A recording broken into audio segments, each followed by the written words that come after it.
Eu acho muito engraçado como a história do cinema pornô... Tá frio, gente, peraí.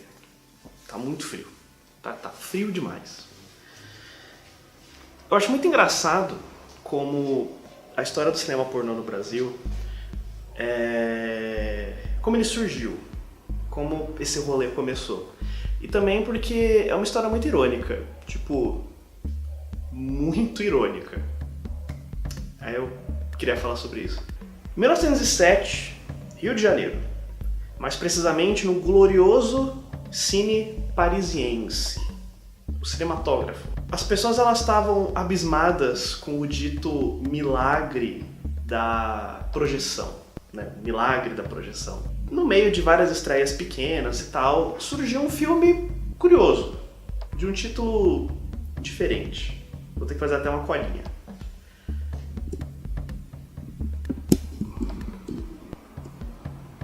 Ele chamava A Operação das Marias Chipófagas, pelo Dr. Charles Prevost. Difícil. Chipófagas são gêmeas siamesas. Pra quem não... Eu não sabia, eu tive que olhar também.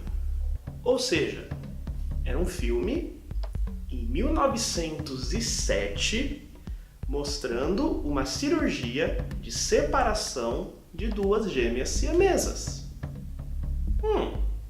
Que bom.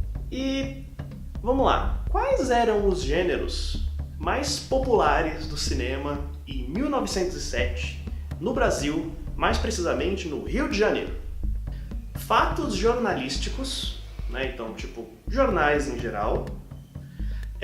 Vídeos ficção, que seriam tipo as primeiras histórias contadas no cinema, assim, que a gente estava ainda aprendendo a fazer isso. Vídeos, os chamados vídeos naturais, que são vídeos caseiros, né, como a gente conhece hoje em dia.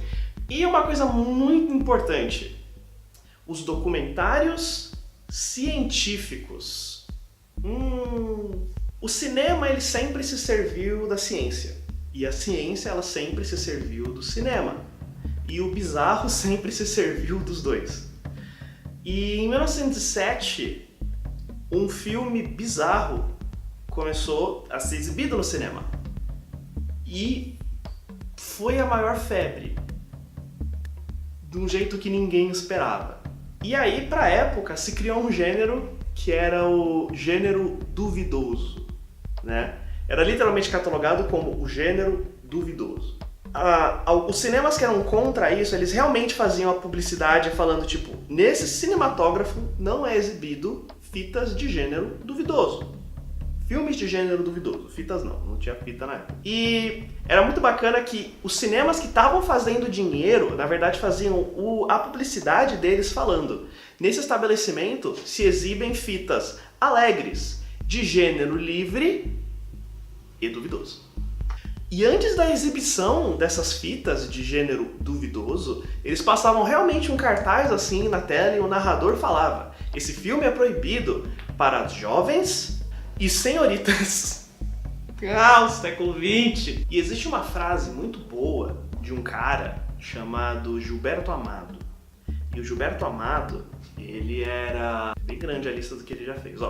Ele era advogado, escritor, diplomata, político, jornalista e membro da Academia Brasileira de Letras. Ou seja, ele era o maior representante da família tradicional brasileira, em todos os aspectos possíveis. E a frase dele é maravilhosa. Um textinho, né? Ele fala assim, vou até ler. As sessões do cinematógrafo, às primeiras horas da noite, sucediam a exibições de filmes obscenos. iguais aos que se mostram em bordéis em Paris. De um realismo torpe. A sala enchia-se de deputados, senadores, comerciantes, homens de negócios, homens sérios e das mulheres da vida. Ou seja, isso é muito bacana. Esses filmes eles eram exibidos porque eles davam dinheiro. E eles davam dinheiro porque eles eram exibidos para deputados, senadores, comerciantes, homens de negócios e homens sérios. Eu acho muito bom porque isso mostra uma coisa muito importante que as pessoas, parece que elas esquecem. Muitas pessoas esquecem de propósito. A perversão, ela vem de cima. Ela nunca veio de baixo. Os stags, que são esses filmes eróticos, eles retratam mulheres de longos vestidos, mulheres dançando em ambientes luxuosos e fazendo movimentos impossíveis, e bailarinas e moças da vida caríssimas e por aí vai, não porque é uma fantasia de quem está assistindo, mas porque é a realidade de quem consumia isso. E isso é muito importante quando você está falando de perversão, no geral, de perversão no cinema, de perversão na vida. Se você quiser saber mais sobre os stags, eu tenho alguns vídeos sobre. Você clica no botão que ele aparece aqui, ou aqui, eu nunca lembro, um desses lados aqui em cima. Você clicando lá, ele vai te colocar uma playlist onde tem todos os vídeos que eu já falei sobre cinema erótico. E o primeiro dele é sobre stags. E é bem bacana, viu?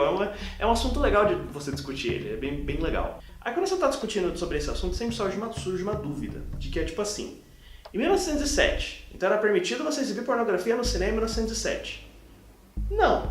Não era. Você não podia exibir nada disso, você não podia exibir pornografia e nem cirurgias de separação de gêmeos siameses, você não podia fazer nada disso.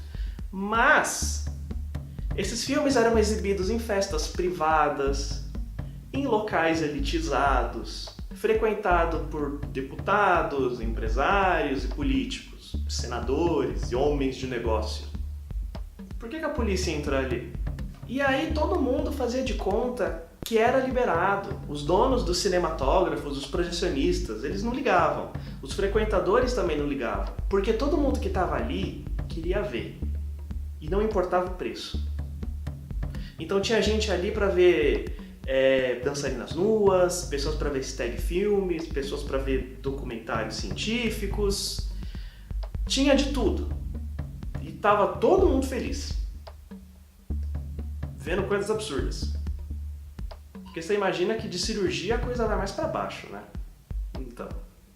E esses locais, eles funcionavam nessa relação meio bizarra da publicidade e do proibido. Então essa relação antigamente da publicidade e do proibido, ela já era difundida entre as pessoas. Ela era muito efetiva, ela funcionava muito bem. Hoje em dia ela já funciona, né? Então você imagina 1907. Então o erotismo cinematográfico brasileiro, ele foi caminhando. De pouquinho em pouquinho, a cada novo tabu que era resolvido, a cada nova discussão que era propagada, 2 ou 3 filmes sobre aquele assunto novo eram feitos. E assim foi indo. E a gente pode até mesmo fazer uma linha do tempo dos filmes que ajudaram a criar esse caminho até hoje em dia. Como, por exemplo, o primeiro, das Chipófagas, 1907.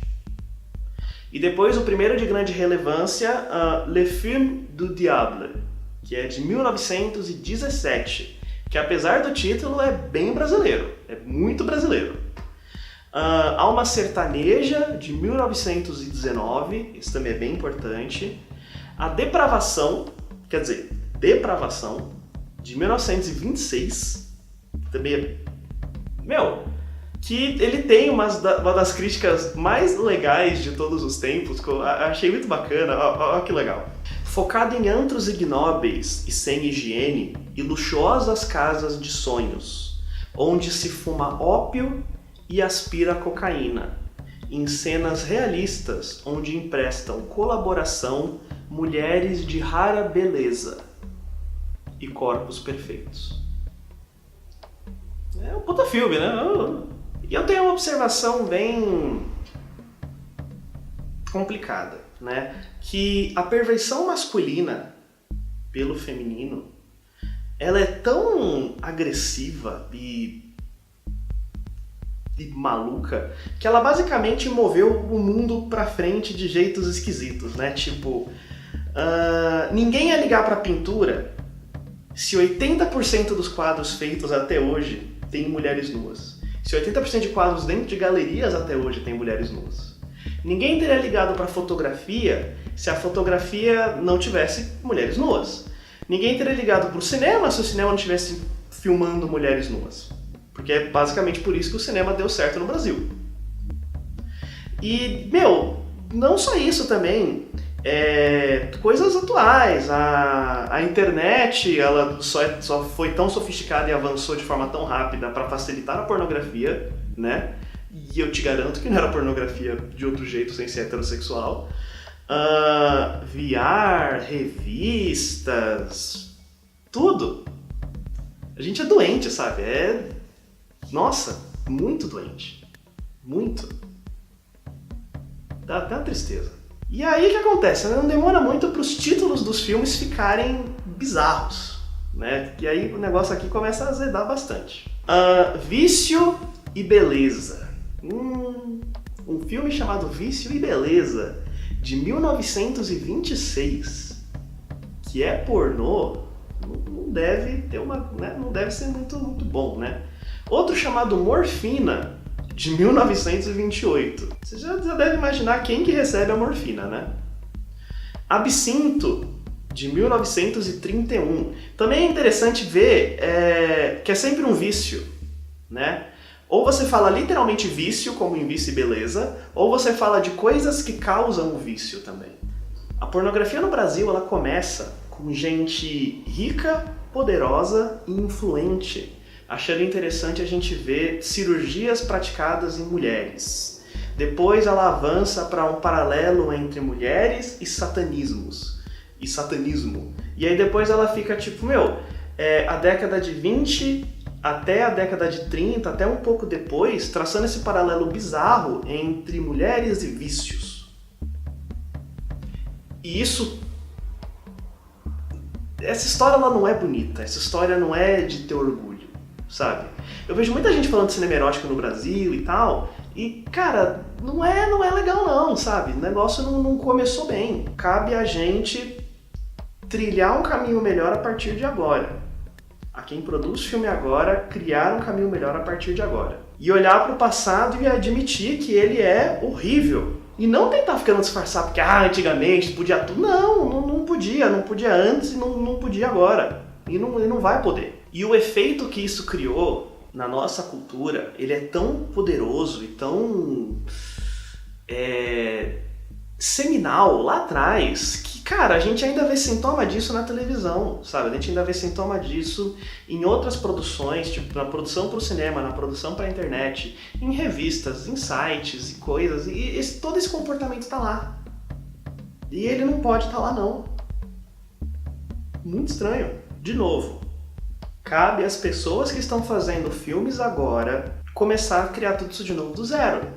É importante você saber a origem. Você nunca pode esquecer da origem de nada. Mas você também não pode ter medo de virar e falar que se for da origem, eu vou começar do zero. Ou eu vou seguir uma outra escola. Não bate palma pra essa galera que fazia isso lá atrás. Tá sendo cúmplice da mesma bosta. Aí, seguindo a linha do tempo que a gente tava fazendo, a partir de 1940, uma galera começou a fazer um pouco diferente. Quebrar o molde. Tornar isso mais geral, que são as pornô chanchada. Mas, cara, a pornô chanchada é história pra outro vídeo. Então eu acho que, bom, é um clima meio ruim de terminar e tal, mas eu acho que é o clima certo. A galera que fica nessa de falando de cinema erótico no Brasil, falando de pornô chanchada, sempre vendo um clima muito lá em cima. E não é. A gente tem que lembrar que não é tão bacana assim. Porém, a gente nunca pode parar de discutir sobre. Por isso eu recomendo de novo você assistir todos os vídeos que eu tinha indicado ali. São 3 vídeos, eu acho, sobre o cinema erótico, até esse. E se você tem interesse de ver eu falando sobre pornô chanchada, me fala aqui embaixo. Me dê dicas de filmes também sobre a pornô chanchada. Porque, tem 1 bilhão. E a gente perdeu grande parte deles, né? Isso que é um negócio muito doido. E eles não... E ainda sobraram, tipo, centenas deles. É absurdo. A gente nunca produziu tanto filme como nessa época. Então é um tema bem longo. Então vamos ter uma conversinha aqui embaixo, como a gente pode tratar isso e tal, se vocês têm interesse de ver isso. O que vocês acharam sobre a origem do cinema erótico no Brasil? Vocês sabiam que a história era esquisitinha desse jeito? Eu não sabia, eu real não sabia, e eu fiquei tipo, quando eu descobri na faculdade. Foi muito estranho. Mas eu acho importante discutir. Então, fala aqui embaixo comigo, assiste o vídeo lá, dá um like. É muito estranho fazer isso. Até logo, gente.